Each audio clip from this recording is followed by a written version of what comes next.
मजदूरों का पैदल चलकर अपने गांव लौटने का सिलसिला लगातार जारी है। सरकार के आश्वासन के बाद भी ये मजदूर रुकने को तैयार नहीं है और पैदल ही अपने गांव की तरफ निकल पड़े हैं। सैकड़ों मजदूर अपने पूरे परिवार के साथ सड़कों पर चलते हुए नजर आए। राज्य सरकार के आश्वासन और औरंगाबाद के हुए हादसे के बावजूद भी मजदूर लगातार जो है वो सीधे यहाँ पे आप देखें तो आपको लंबी कतार दिख जाएगी।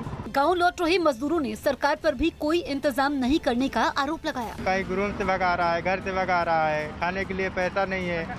ये आदमी लोग पागल है क्या? कुत्ता काटा इन लोगों को, मजबूर होकर जा रहा है, खुश होकर नहीं जा रहा है। कई किलोमीटर का सफर कर चुके लोगों के पास खाने पीने के नाम पर सिर्फ कुछ चने दिखे। खाना पीना कुछ नहीं मिल रहा। क्या गांव जाने के लिए खाना पीना कुछ लिया है? कुछ नहीं है, खाली ये चना ही।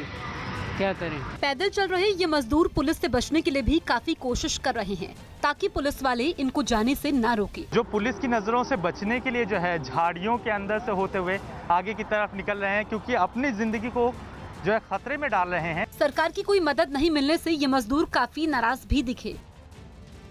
देश के सबसे बड़े अर्धसैनिक बल सीआरपीएफ की दिल्ली की एक यूनिट में 62 और जवानों के कोरोना पॉजिटिव होने की पुष्टि हुई है। अधिकारियों के मुताबिक सीआरपीएफ के अब तक कुल 234 जवान कोरोना पॉजिटिव पाए जा चुके हैं। इनमें से 2 जवान इलाज के बाद ठीक हो गए हैं, जबकि एक की मौत भी हुई।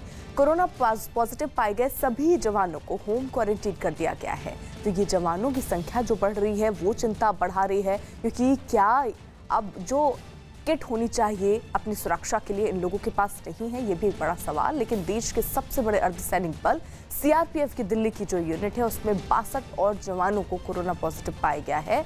अधिकारियों के मुताबिक सीआरपीएफ के अब तक कुल 234 जवान कोरोना पॉजिटिव पाए जा चुके हैं। इनमें से 2 जवान इलाज के बाद ठीक हुए, जबकि एक की मौत भी हुई है। कोरोना पॉजिटिव पाए गए सभी जवानों को होम क्वारंटीन कर दिया गया। पश्चिम बंगाल के दुर्गापुर में CMERI नाम के इंजीनियरिंग इंस्टीट्यूट ने एक ऐसा उपकरण बनाया है जिसे बिना हाथ लगाए पहले साबुन आता है उसमें से और फिर 20 सेकंड बाद इससे पानी निकलता है। मतलब दावा है कि अगर इस उपकरण का इस्तेमाल किया जाए तो लोगों को 20 सेकंड तक हाथ धोने ही पड़ेंगे, क्योंकि ऐसा कहा जा रहा है कि लोग 20 सेकंड तक हाथ धोने की आदत नहीं डाल रहे हैं, जिसे देखते हुए दुर्गापुर के इंजीनियरिंग इंस्टीट्यूट ने एक ऐसा उपकरण बनाया है जिससे 20 सेकंड तक हाथ धोने ही पड़ेंगे। ये उपकरण वाटर डिस्पेंसर के जैसा ही है। इसमें ऊपर एक सेंसर लगाया गया है।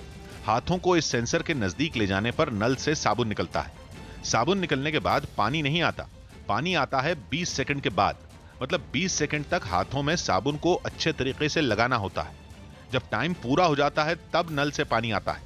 यही नहीं, हाथों को धोने के लिए इस उपकरण को छूना भी नहीं पड़ता। एक यूनिट किसी ने खरीदा, पावर प्लग होना चाहिए, एक टैप होना चाहिए बस पानी का, जो इसके अंदर घुस जाए। ये कोई भी प्लम्बर लगा सकता है, तो इजी टू इंस्टॉलेशन के हिसाब से भी ये सिस्टम बनाया है। दुर्गापुर में तेल कंपनी इंडियन ऑयल कॉर्पोरेशन के दफ्तर में ये उपकरण लगाया जा चुका है। बताया जा रहा है कि सरकारी दफ्तरों में भी इसके इस्तेमाल पर जल्द फैसला हो सकता है।